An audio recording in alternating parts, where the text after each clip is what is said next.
Hello my dear students, आज मैं लेके आया हूँ some basic concepts of chemistry इस लेसन का लेक्चर नंबर 4। आज के लेक्चर में लॉज ऑफ केमिकल कॉम्बिनेशन इस टॉपिक को हम कवर करेंगे। अब ये जो लॉज ऑफ केमिकल कॉम्बिनेशन है ये पूरे 5 लॉज है, तो हर एक लॉ को हम डिटेल में समझेंगे। तो चलो मैं शुरू करता हूँ। देखिए, हमारा टॉपिक का नाम है लॉज ऑफ केमिकल कॉम्बिनेशन। देखो, ये जो लॉज है इसमें पहला लॉ ये होगा कि law of conservation of mass. अब ये लॉज को प्रपोज करने वाले यानी कि लॉज के बारे में बताने वाले साइंटिस्ट का नाम है एंटोइन लावोइजियर। ठीक है, इन्होंने इस लॉ के बारे में बताया था। अब ये लॉ क्या कहता है समझते हैं। देखिए, जब भी हम रिएक्शन करते हैं तो एरो के लेफ्ट साइड में रिएक्टेंट होता है और एरो के राइट साइड में प्रोडक्ट होता है। जैसे हमने एग्जांपल लिया कि A प्लस बी क्या है, ये रिएक्टेंट है, आपस में रिएक्ट करेंगे और यहाँ पर दिया प्रोडक्ट, दिस इज प्रोडक्ट।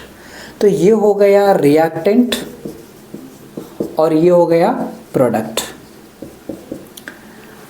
अब ये लॉ ये कहता है कि रिएक्टेंट का टोटल मास और प्रोडक्ट का टोटल मास इक्वल होना चाहिए। इसका मतलब total mass of reactant should be equal to total mass of product, यानी कि रिएक्टेंट का टोटल मास और प्रोडक्ट का टोटल मास इक्वल होना चाहिए।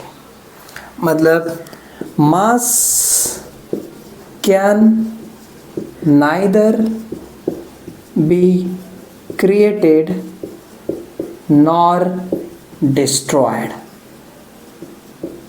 आप मास को क्रिएट नहीं कर सकते, मास को डिस्ट्रॉय नहीं कर सकते।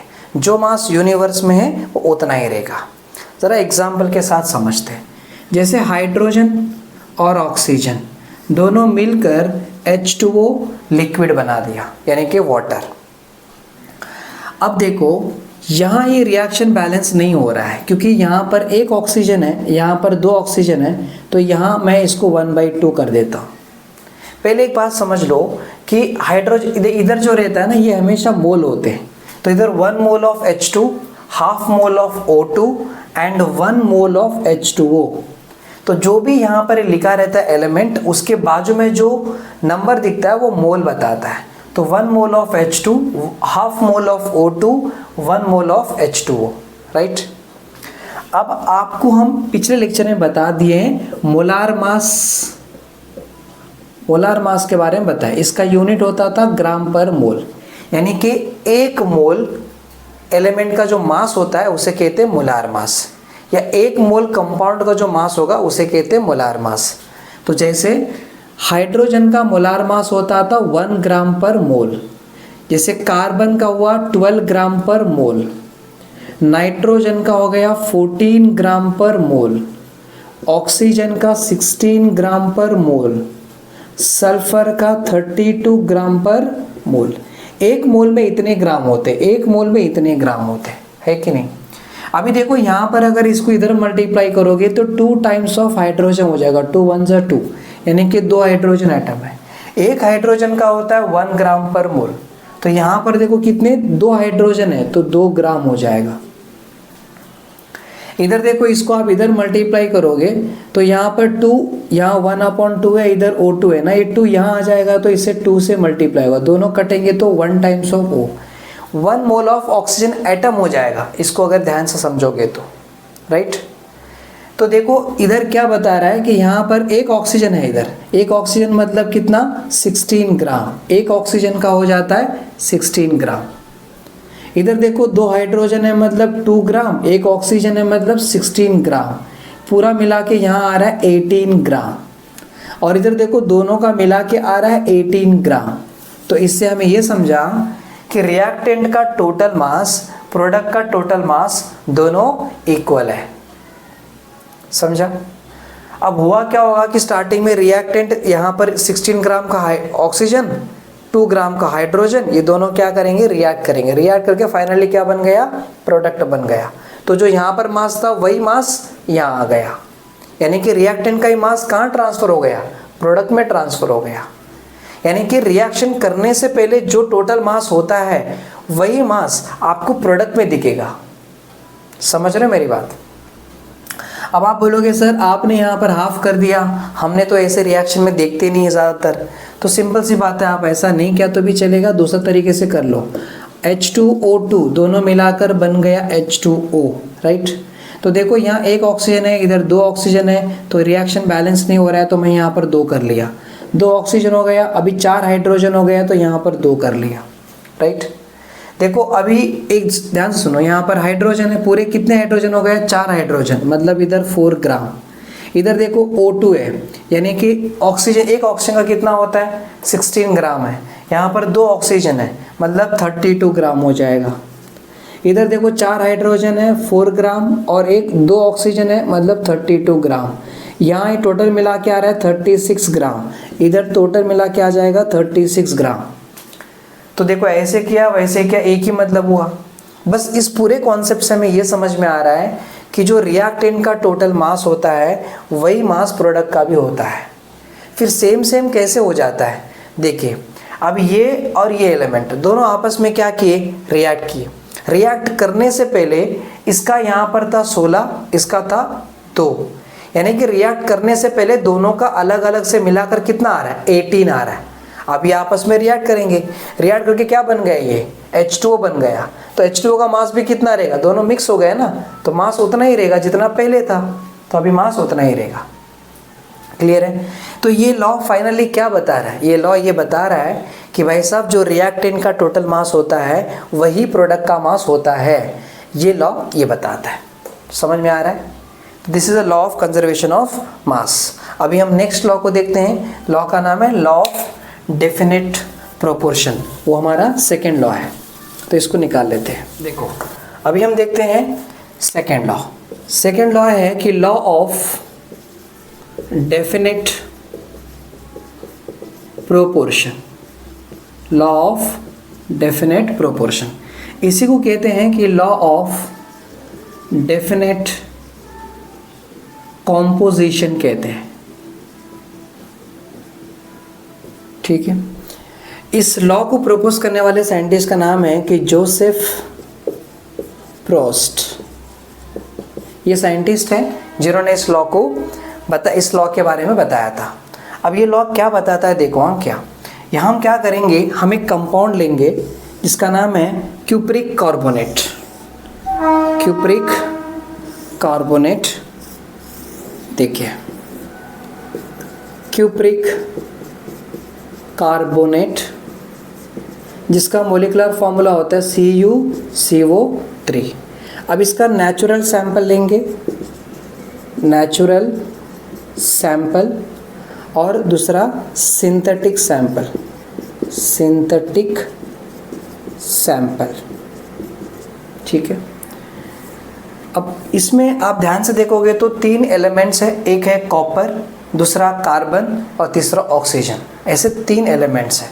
तो तीनों एलिमेंट्स के मास के परसेंटेज को हम देखेंगे कि कितना आता है, राइट।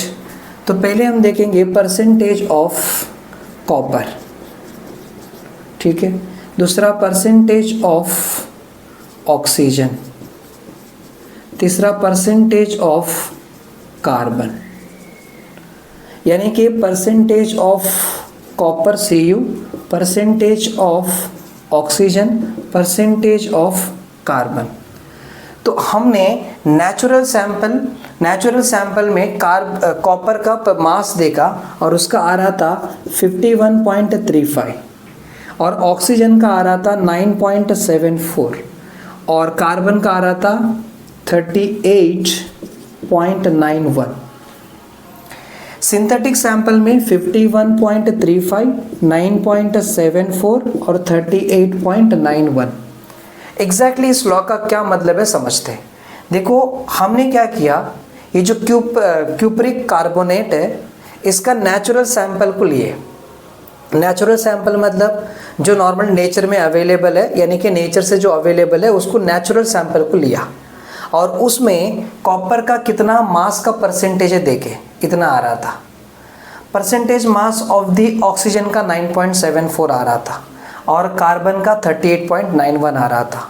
यानी कि जो हमने ये क्यूप्रिक कार्बोनेट लिया है उसमें ये तीनों एलिमेंट्स हैं, कॉपर, कार्बन, ऑक्सीजन, तीनों एलिमेंट्स के हमने मास के परसेंटेज को निकाले। दूसरा, क्यूप्रिक कार्बोनेट ही लाया लेकिन अभी सिंथेटिक वाला। सिंथेटिक मतलब क्या, जो आर्टिफिशियल, जो हम बनाते हैं, मैन मेड है, जो केमिकल कॉम्बिनेशन प्रोसेस करके वो बनाया है।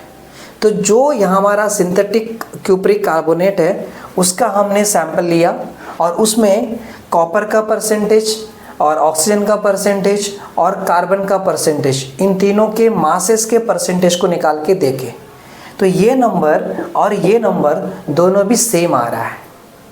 इससे एक बात समझ गया कि ये जो सैंपल है ये कहाँ से लाए हो इससे फ़र्क नहीं पड़ता, बस सैंपल आप लाए हो ना तो वो सैंपल का जो अंदर के एलिमेंट्स के परसेंटेज है, यानी कि एलिमेंट्स के जो मास है वो सेम होगा। आप चाहे कहीं से भी लेके आओ, आप नेचुरल लेके आओ या फिर आर्टिफिशियली बना के लाओ, लेकिन उनके मासेस के जो परसेंटेज है वो फिक्स रहेगा। And that's why it is called law of definite proportion. Definite proportion में इनके मासेस फिक्स रहेंगे। आप चाहे कैसे भी लेके आओ, कहीं से भी लेके आओ, आप नेचुरल लेके आओ या खुद से बनाओ, बट अगर आपने ये कंपाउंड लिए हो तो इस कंपाउंड के अंदर जो एलिमेंट्स है उनके मासेस फिक्स रहेंगे और इस लॉ का मतलब यही है। तो अब अगर हमें मीनिंग समझ में आ गया है तो एक काम करते, इसके डेफिनेशन को समझ लेते, यानी कि इसके स्टेटमेंट को समझते हैं। स्टेटमेंट क्या बता रहा है कि इर्रेस्पेक्टिव ऑफ द सोर्स, कौन से सोर्स से लाया कोई फर्क नहीं पड़ता, अ गिवन कंपाउंड, मतलब जो हमने लिया गया compound, a given compound always contain exactly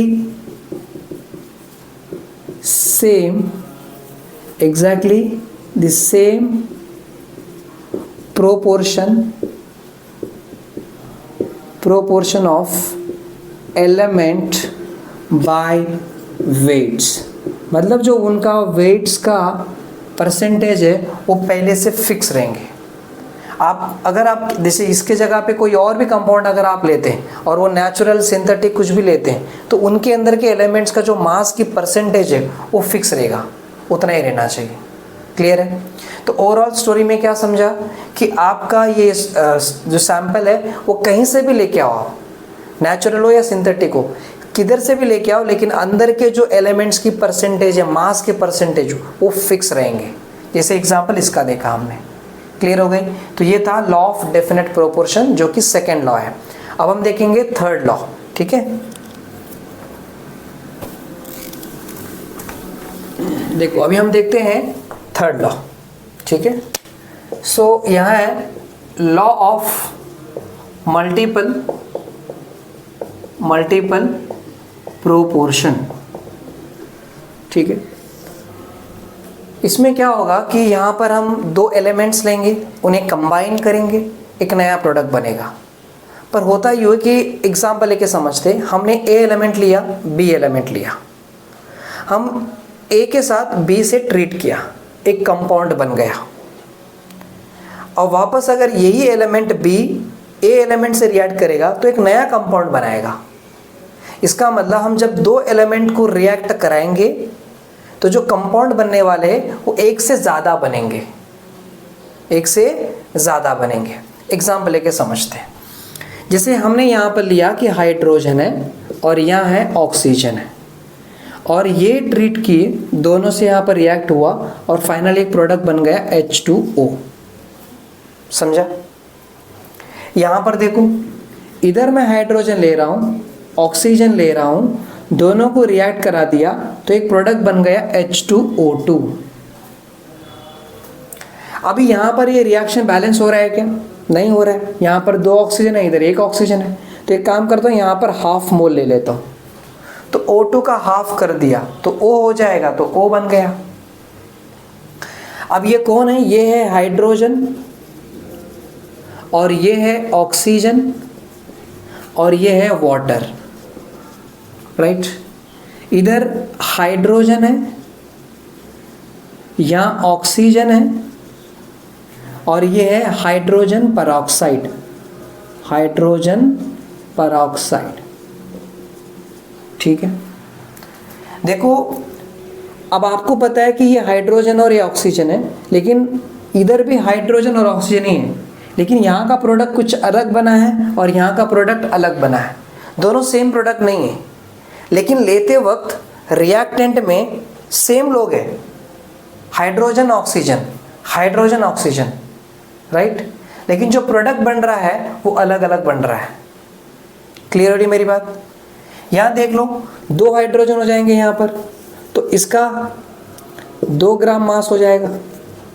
यहाँ ऑक्सीजन लेकिन उसका हाफ मोल है। अब O2 होता तो कितना? 32 ग्राम हो जाता, ग्राम पर मोल ना। एक O का होता है 16 ग्राम, यहाँ पर 2 O का 32, लेकिन 32 का हाफ मोल है, हाफ मोल लिया है, यानी कि 16 ग्राम हो जाएगा, ये है कि नहीं। और ऑब्वियसली देखो यहाँ पर ये कितने? 2 ग्राम और ये 16 ग्राम, यानी कि 18 ग्राम हो जाएगा। इधर देखो यहाँ 2 ग्राम हो गया, इधर ऑक्सीजन का 1 मोल है, तो ये 1 मोल है मतलब 32 ग्राम, और यहाँ कितना रहेगा? ये 2 और ये 32, यानी कि ये हो जाएगा 34 ग्राम, है कि नहीं। पॉइंट ये है कि दोनों केस में अपना हाइड्रोजन फिक्स है। एक बार हमने ऑक्सीजन लिया और इस ऑक्सीजन का मास कितना है? 16 ग्राम है। फिर से हमने ऑक्सीजन लिया, लेकिन इसका मास कितना है? 32 ग्राम है। समझ रहे हो आप मेरी बात को? जैसे मान लो ये ए एलिमेंट है, ये बी एलिमेंट है, ये कुछ प्रोडक्ट बन गया, यहाँ पर क्या बन रहा है? A2B बन गया, है ना। यहाँ पर देखो ये ए एलिमेंट है, ये बी एलिमेंट है, यहाँ पर कुछ प्रोडक्ट बन गया, A2B2 बन गया। क्लियर हो रही मेरी बात? यहाँ पर इस तरह देख रहे हो आप, तो इससे क्या समझ में आ रहा है? इससे ये समझ में आ रहा है कि हमारा ये एलिमेंट फिक्स्ड है, हाइड्रोजन फिक्स्ड है, लेकिन हाइड्रोजन के साथ जो कंबाइन करने वाला है वो एलिमेंट कौन है? बी है। तो को बी का मास अलग अलग है। बी का फर्स्ट टाइम कितना मास आ रहा था? बी वाले का आ रहा था 16 ग्राम, इधर देखो बी वाले का आ रहा है 32 ग्राम। अपना ए वाला फिक्स्ड है 2 ग्राम 2 ग्राम, यानी कि हाइड्रोजन फिक्स है। इसके साथ एक बार आ गया O2 और बना लिया H2O, एक बार आ गया O2 और बना लिया H2O2, पर ये हाफ मोल वाला है और ये 1 मोल वाला है। ये 16 ग्राम वाला है और ये 32 ग्राम वाला है। ये ए एलिमेंट है और ये बी एलिमेंट है ना। देखो अपना ऑक्सीजन ही तो है। आप सिर्फ फोकस करो ऑक्सीजन, क्या? ऑक्सीजन, ऑक्सीजन बी एलिमेंट है, उस पे ध्यान मत दो। बाजू में क्या नंबर लिखा है, हाफ लिखा है, क्या लिखा है वो छोड़ दो। आपका ये हाइड्रोजन के साथ रिएक्ट करने वाला कौन है? ऑक्सीजन है। देखो ऑक्सीजन रिएक्ट किया, एक प्रोडक्ट बनाया। हाइड्रोजन के साथ ये वही हाइड्रोजन है, उसके साथ कौन ट्रीट कर रहा है? ऑक्सीजन, और क्या बना रहा है? H2O2। इसका मतलब ये जो बी एलिमेंट है, इसका देखो मास का रेशो बन रहा है कि नहीं? पहली बार 16 ग्राम, दूसरी बार 32 ग्राम। हाइड्रोजन फिक्स है, पहले भी 2 ग्राम था, अभी भी 2 ग्राम है। मतलब जब ए एलिमेंट और बी एलिमेंट रिएक्ट करते हैं तो जो प्रोडक्ट बनेगा एक से ज़्यादा प्रोडक्ट बनेगा, और बी एलिमेंट का मासेस का रेशो एक सिंपल होल नंबर में रहेगा। मतलब जैसे ऑक्सीजन का यहाँ पर मास आ रहा है, पहला कितना आया था? 16 ग्राम, अभी कितना आया? 32 ग्राम। इन दोनों का डिवाइड करो, 16 1 जा 16 2 जा, मतलब 1:2 है। ऑक्सीजन के मासेस 1:2 है, हाइड्रोजन का नहीं, उसका फिक्स है, वो 1-2 ग्राम ही फिक्स है, इसका अलग अलग आ रहा है। तो ये स्टेटमेंट क्या बताता है? देखिए ये बताता है कि when 2 element two elements A and B combine to form compound more than one, एक से ज़्यादा कंपाउंड बनाते हैं। जब ए और बी कंबाइन होते हैं तो वो एक से ज़्यादा कंपाउंड बनाते हैं। तो हमें किसके मासेस का रेशो निकाल रहे हैं? बी वाले का रेशो निकाल रहे हैं। बी वाला कौन है? ये वो एलिमेंट है जो ए से कंबाइन करके इस तरह का रेशो बना रहा है ना। तो हम क्या बोलेंगे? The masses of element B, the masses of element B. ये बी कौन है? वो जो ए से कंबाइन हो रहा था। तो that combine with the mass with the given mass of element A are always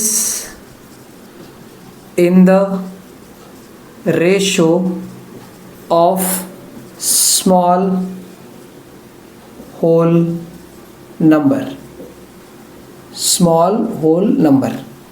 देखो यानी कि क्या बता रहा है कि ए एलिमेंट बी एलिमेंट को कंबाइन करते हैं तो जो कंपाउंड बनते हैं वो एक से ज़्यादा कंपाउंड बनेगा, और जो बी एलिमेंट है जो एक से कंबाइन होने वाला है उसका मासेस का रेशो बनता है सिंपल होल नंबर में। ये होल नंबर ही तो है ना, तो बी वाले का क्या बन रहा है? मासेस का रेशो बनता है 1:2। समझा क्या? इसके तरह और भी एग्जाम्पल हम ले सकते हैं, आप ये स्टेटमेंट समझ गए होंगे। देखो एक एग्जांपल लेते हैं यहाँ पर, इसको निकालकर इसी का क्या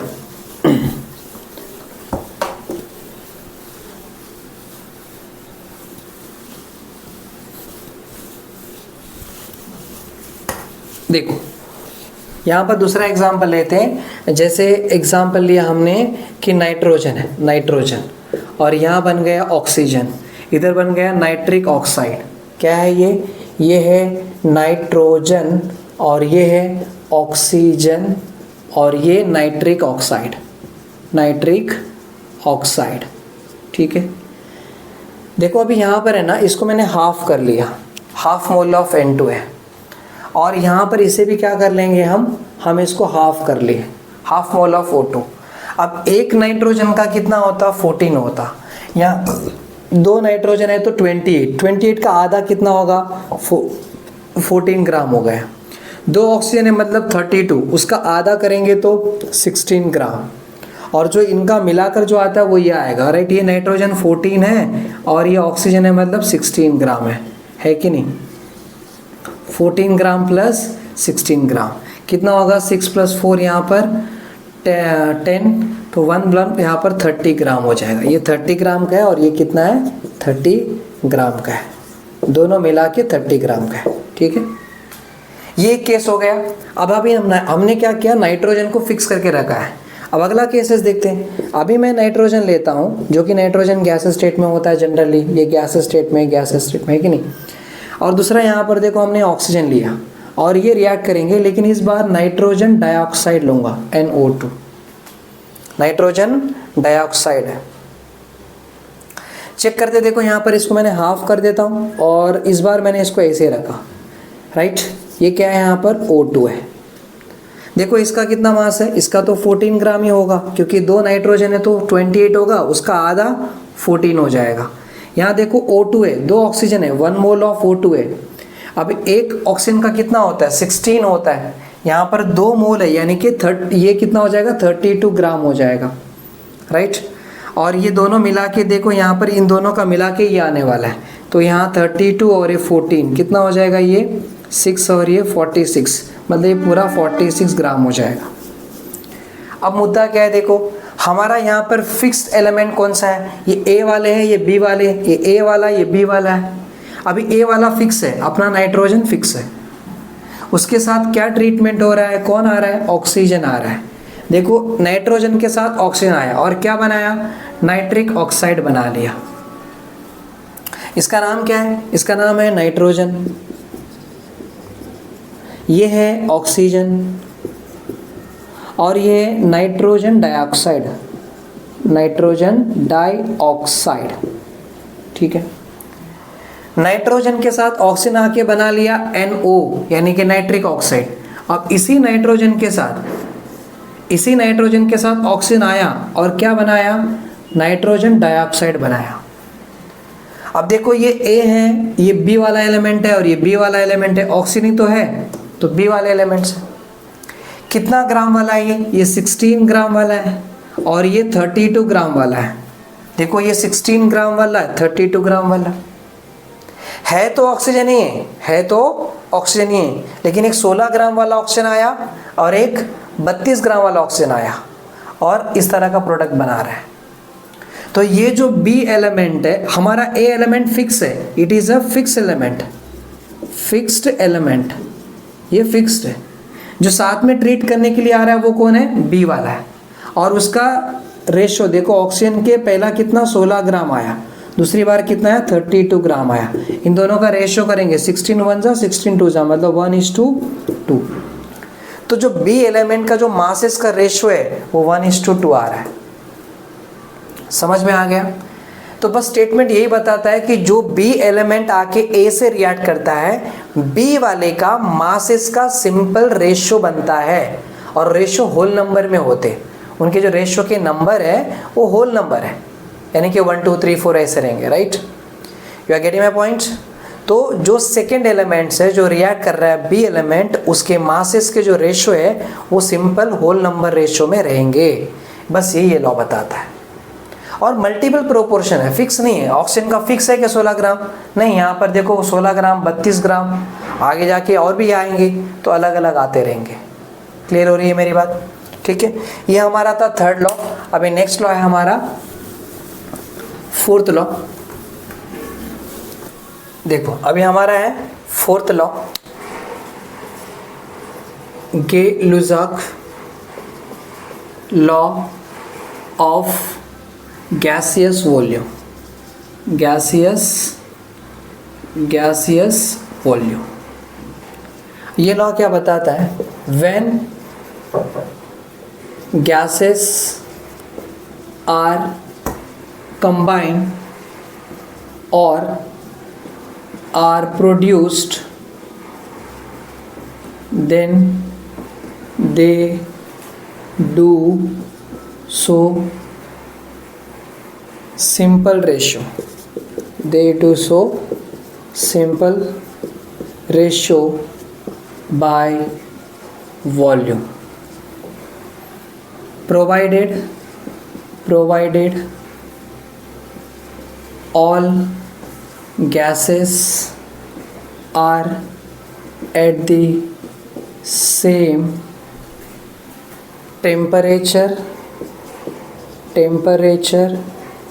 and pressure। ठीक है, कंडीशन अप्लाइड किया है, बताया। जैसे एग्जांपल लेते हैं, अभी हमने हाइड्रोजन गैस लिया, ऑक्सीजन गैस लिया, दोनों कंबाइन होके H2O गैस स्टेट लिया, लिक्विड नहीं अभी, मतलब वेपर, सब गैस स्टेट में चाहिए हमें। ये भी गैस में, ये भी गैस में और ये भी गैस में ही चाहिए, क्योंकि ये लॉ स्पेशली गैसेस के लिए एप्लीकेबल है। समझा? तो हम वाटर वेपर कर दिया, मतलब हाइड्रोजन लिया, ऑक्सीजन लिया, दोनों को रिएक्ट कराया, जो लिक्विड बन रहा है उसका वेपर यानी कि वाटर वेपर है। तो इस वक्त मैं ऐसा बोलूँगा कि दिस इज़ अ हाइड्रोजन और ये है ये है ऑक्सीजन और ये वाटर वेपर है, वाटर वेपर। ठीक है, अब देखो इसका मास कितना है, इसका जो अब पहले यहाँ पर देख लेते हैं कितना 1 मोल है। अब रिएक्शन बैलेंस करना है तो इसके हाफ करना पड़ेगा, तो हाफ कर लिया, तो ये हाफ मोल है। ठीक है, और ये बन गया 1 मोल ऑफ H2। राइट, अब अगर हम मास देखेंगे तो यहाँ हो जाएगा ये 2 ग्राम, यहाँ हो जाएगा 16 ग्राम, यह हो जाएगा 18 ग्राम, है कि नहीं।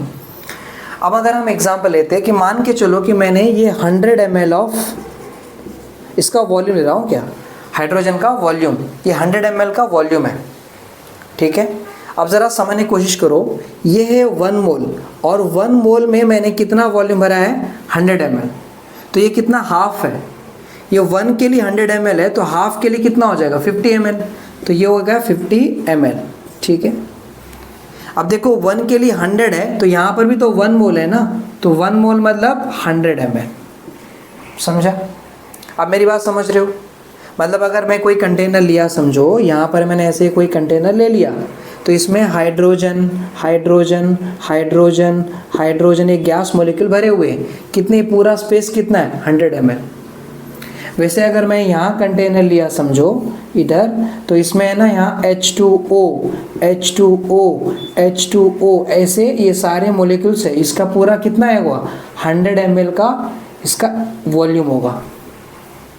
क्लियर है? अब ये कितना यहाँ पर देखो, इधर ऐसे कंटेनर होता तो ये छोटा होता, क्योंकि ये यहाँ पर हाफ है। यहाँ देखो O2 O2 O2 O2 कितना होता है, ये 50 ml का होता, क्योंकि ये हाफ मोल है। हाफ मोल है मतलब 50 ml। क्यों? क्योंकि 1 मोल के लिए मैंने 100 ml ले लिया है। 1 के लिए अगर 100 ml होगा तो इधर तो हाफ मोल है, हाफ मोल है मतलब 50 ml होना चाहिए। 100 का आधा, 1 का आधा है तो 100 का आधा कितना होगा 50। और देखो 1 मोल से यहाँ पर 1 मोल बन रहा है, तो 100 ml से 100 ml बनेगा। बराबर? समझा? You are getting my point? इसका मतलब चलो एक काम करते हैं, सिंपल वॉल्यूम की भाषा में बात करते हैं। अभी तो मैंने उसकी वैल्यू लिया ना, वॉल्यूम की भाषा में मान के चलो कि मैं 50 ml वाले को 1 वॉल्यूम मान रहा हूँ। 50 वाले को मैंने 1 कंसिडर किया, जो 50 है ना अपना, उसको हमने 1 कंसिडर किया, तो 50 का डबल है ये, तो ये 2 वॉल्यूम हो जाएगा, है कि नहीं? और देखो यहाँ पर एक है 50 का डबल है, तो ये 2 वॉल्यूम हो जाएगा। अगर ये समझना ही मुश्किल है तो कोई बात नहीं, एक काम करो, सिंपल समझो। अपने पास है हाइड्रोजन, ऑक्सीजन और H2, 3 है, हाइड्रोजन ऑक्सीजन H2, है कि नहीं यहाँ पर? तो देखो इन तीनों का रेशियो करेंगे हम। तो इधर है अपना 100, इधर है 50, इधर है 100, तो इसका था 100 ml, इसका था 50 ml और इसका था 100 ml, है कि नहीं? क्लियर है? तो देखो अगर हम डिवाइड करेंगे तो यहाँ पर 50 1 जा 50, 50 2 जा एंड 50 1 जा 50 2 जा, तो 2:1:2 में आ रहा है।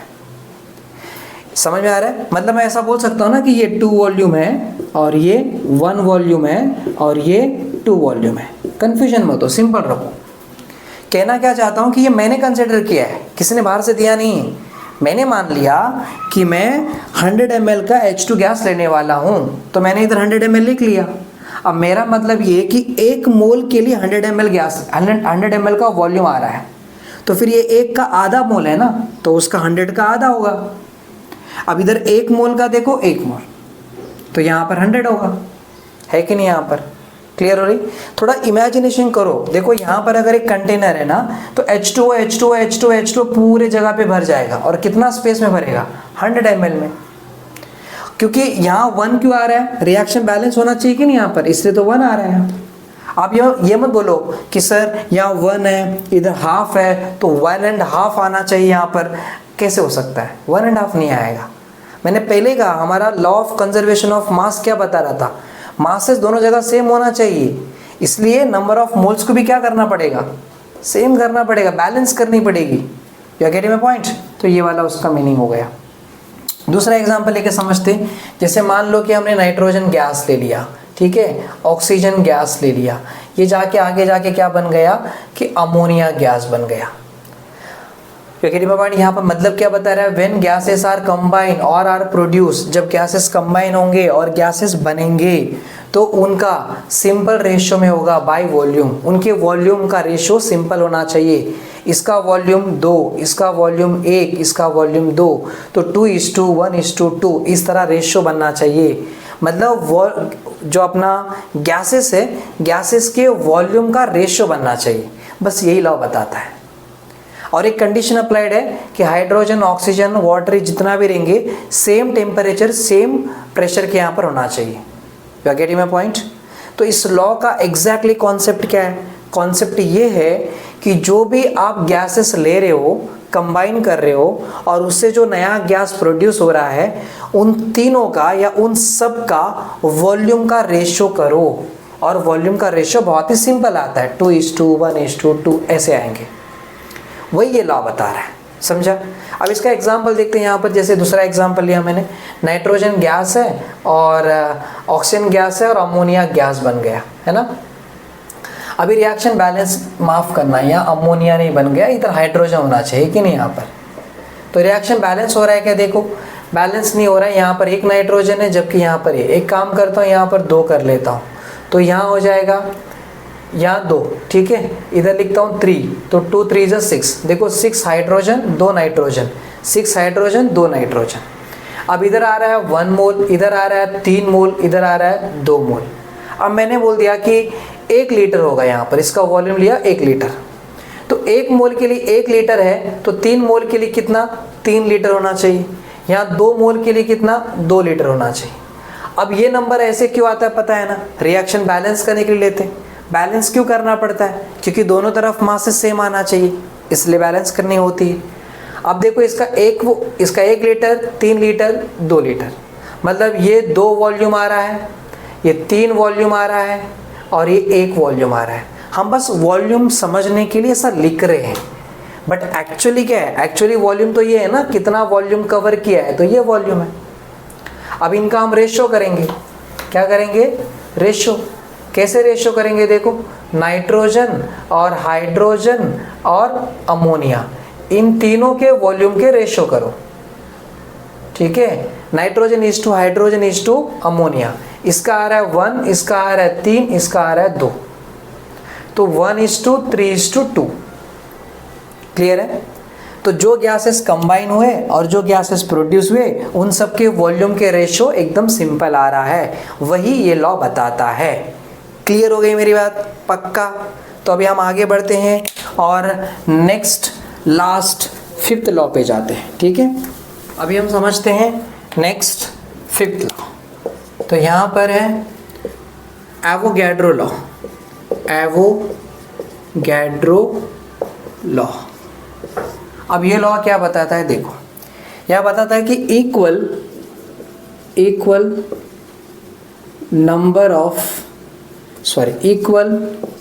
Volume of all gases at the same temperature and pressure contain equal number of molecule, ठीक है। देखो एक बात समझ लो, पहले इसको समझने से पहले सिंपल वाला बातें कर लेते हैं जो ऑलरेडी आपको पहले से पता है। जैसे आपको ये पता है कि जैसे हमने यहाँ पर लिया, मैंने 1 मोल बोल दिया, राइट। तो 1 मोल अगर यहाँ पर O2 ऐसे मोलिक्यूल होंगे, समझो मैंने ये बोल दिया कि 1 मोल ऑफ O2 बोल दिया, मतलब ऐसे O2 कितने रहेंगे, इसमें जो नंबर होंगे वो होंगे 6.022 × 10⁻23, बराबर। इतना तो पक्का है कि 1 मोल मतलब इतना नंबर, 1 मोल ऑफ O2 मतलब इतने O2 रहेंगे, इतना पक्का है। अब ज़रा सोचो 1 मोल ऑफ O2 है तो ये कितनी जगह, कितना वॉल्यूम ऑक्यूपाई करेगा। इसका जो वॉल्यूम ऑक्यूपाई करना है, यानी कि जो स्पेस ये ऑक्यूपाई करेगा, कितना करेगा, 22.4 dm3। याद है हमने कहा था मोलार वॉल्यूम। 1 मोल गैस कितना वॉल्यूम ऑक्यूपाई करता है, 22.4 dm3। इसे हमने कहा था मोलार वॉल्यूम कहा था, राइट। अब ज़रा सोचो, मैं यहाँ पर इसको बोल देता हूँ कि 2 मोल बोल देता हूँ, 2 मोल ऑफ O2 बोल दूंगा, तो कितना हो जाएगा बता, 2 टाइम्स ऑफ 6.022 × 10⁻23। मतलब अगर आप मल्टीप्लाई किया तो 440 और यहाँ पर 12, 10 कितने 23, इतने लोग होंगे, यानी कि इससे डबल है ना। यहाँ पर O2 क्या हो जाएगा, डबल हो जाएगा, है कि नहीं। यहाँ पर अब अगर देखो मोल अगर डबल हो गया तो उसका वॉल्यूम भी डबल हो जाएगा, यानी कि इससे डबल हो जाएगा, 44.8 dm³ हो जाएगा, डबल। समझ रहे हो? जरा सोचो, मैंने 1 मोल ऑफ O2 लिया, अब अगर मैं यहाँ पर 1 मोल ऑफ NH3 लेता, अमोनिया लेता, तो कितने अमोनिया होते? NH3 NH3 NH3 NH3, ऐसे कितने लोग रहते हैं यहाँ पर? इतने लोग रहते हैं। कितनी जगह ऑक्यूपाई करता है? इतना ही जगह ऑक्यूपाई करता है कि नहीं? यहाँ पर क्लियर है? अब अगर मैं यहाँ पर 1 मोल नाइट्रोजन लेता, N2 N2 N2 N2 N2, कितना ये 1 मोल ऑफ N2 लेता, तो नंबर कितने होते? 6.0 10⁻23 इतना होता। 1 मोल N2 लेता तो, 1 मोल NH3 लेता तो भी नंबर कितने होते? 6.0 10⁻23। 1 मोल मतलब इसकी वॉल्यूम कितनी होती? 22.4 dm³। मतलब बात बहुत सिंपल है, जितना मोल उतना वॉल्यूम, जितना वॉल्यूम उतने नंबर ऑफ मोलेक्यूल्स, बराबर कि नहीं? देखो 1 मोल है, उसमें इतनी वॉल्यूम, इतना वॉल्यूम ऑक्यूपाई कर रहा है, इतने लोग रहते हैं। अब चाहे कोई भी रहने दो, N2 के जगह पे O2 रहेंगे तो भी इतने ही रहेंगे, NH3 रहेगा तो भी इतना ही रहेगा। मतलब जितनी बड़ी स्पेस उतना ज़्यादा मोलेक्यूल्स। क्लियर है? सोचो, हमने 1 मोल ले लिया, इधर भी 1 मोल ले लिया, इधर भी 1 मोल ले लिया, मतलब इधर का वॉल्यूम, इधर का वॉल्यूम, इधर का वॉल्यूम सेम है, इक्वल वॉल्यूम है। तो इक्वल वॉल्यूम में नंबर ऑफ मोलेक्यूल्स देखो इक्वल ही है, नंबर ऑफ मोलेक्यूल्स इक्वल है। तो एक बात तो समझा, इक्वल वॉल्यूम में इक्वल नंबर ऑफ मोलेक्यूल्स रहते हैं। क्लियर हो गई? बस यही लॉ एवोगैड्रो लॉ बताता है, यही एवोगैड्रो लॉ बताता है, बाकी कुछ नहीं। फिर भी एग्जाम्पल लेके समझते, जैसे हाइड्रोजन लिया, हाइड्रोजन गैस है, यहाँ ऑक्सीजन गैस है, और हमने लिया यहाँ पर वाटर वेपर यानी कि गैसेस, इसे हमने कर लिए हाफ। ठीक है, चलो अभी आप ध्यान से देखोगा, यहाँ पर कितना, ये 1 मोल है, ये हाफ मोल है, और ये कितना है? 1 मोल है, राइट? तो अब सोचो, जैसे लास्ट टाइम एग्जांपल लिया था 100 ml लेता हूँ, तो यहाँ हो गया 50 ml, तो यहाँ हो गया 100 ml। ठीक है, बराबर कि नहीं? हाँ, 1 मोल के लिए मैंने 100 ml लिया है, तो हाफ के लिए 50 हो जाएगा और 1 के लिए 100 ml हो जाएगा। मान के चलो कि यहाँ पर ये 2 वॉल्यूम है, और यहाँ पर 1 वॉल्यूम है, और यहाँ 1 वॉल्यूम। मान के नहीं चल रहा हूँ, देखो ये 50 वाला 1 होगा तो 100 वाला 2 हो जाएगा, और 100 वाला 1 हो जाएगा। तो इसमें 2n मोलेक्यूल्स होंगे, इसमें 1n मोलेक्यूल होगा, इसमें 1n मोलेक्यूल होगा। सॉरी, ये कितना 100 है ना, तो ये 2 वॉल्यूम हो जाएगा, तो कितने 2n मोलेक्यूल्स होंगे, बराबर के नहीं? मतलब यहाँ पर 2 मोलेक्यूल समझ के चलो, यहाँ 1 मोलेक्यूल हो जाएगा और यहाँ 2 मोलेक्यूल्स हो जाएगा। कोई दिक्कत? आपने इससे पहले जो एग्जाम्पल अभी लिया वैसे एक और लेता हूँ, देखो मैं आपको सिंपल समझाने की कोशिश करता हूँ। जैसे अभी हमने लिया कि नाइट्रोजन और हाइड्रोजन बन गया अमोनिया गैस, बैलेंस नहीं हो रहा था, यहाँ पर 3 लगा लिया, यहाँ 2 लगा लिया, अब बैलेंस हो रहा है। 2 नाइट्रोजन, यहाँ 2 नाइट्रोजन है, यहाँ देखो 6 हाइड्रोजन, 2 3 6 हाइड्रोजन है। अभी देखो ये 1 मोल है, ये 3 मोल है, ये 2 मोल है, यहाँ 1 लीटर होगा, इधर 3 लीटर हो गया, इधर 2 लीटर हो गया, बराबर। मतलब यहाँ पर 1 वॉल्यूम हो गया, इधर 3 वॉल्यूम हो गया, इधर 2 वॉल्यूम हो गया।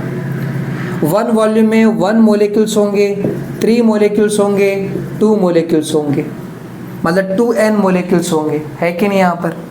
तो 1 मोलेक्यूल यहाँ आ गया, इधर 3 मोलेक्यूल्स हो जाएंगे, और यहाँ पर 2 मोलेक्यूल्स हो जाएंगे, 2 मोलेक्यूल्स। क्लियर है? बोलना है चाहता है कि इक्वल स्पेस में, अगर इक्वल स्पेस दे दोगे, उधर कोई भी गैस भरो इक्वल नंबर्स रहेंगे, मैंने आपको इससे पहले बताया। इधर का वॉल्यूम 22.4 डीएम क्यूब है, इधर का वॉल्यूम 22.4 डीएम क्यूब है, मतलब वॉल्यूम सेम है ना। वॉल्यूम से तो देखो उनके नंबर भी तो सेम है ना। ये लोग कितने, इतने लोग हैं, ये लोग कितने, इतने लोग हैं, फर्क नहीं पड़ता कौन है। इधर तो ऑक्सीजन है, इधर तो अमोनिया है, इससे फर्क नहीं पड़ता कौन है, कोई भी रहने दो, बस जगह सेम रहेगी तो उनके नंबर्स भी सेम रहेंगे। बस यही ये लॉ बताता है। समझ में आ गया? तो आज के लेक्चर में हमने वो 5 लॉज कवर किए। नेक्स्ट लेक्चर में मिलेंगे, तब तक के लिए जय हिंद, थैंक यू।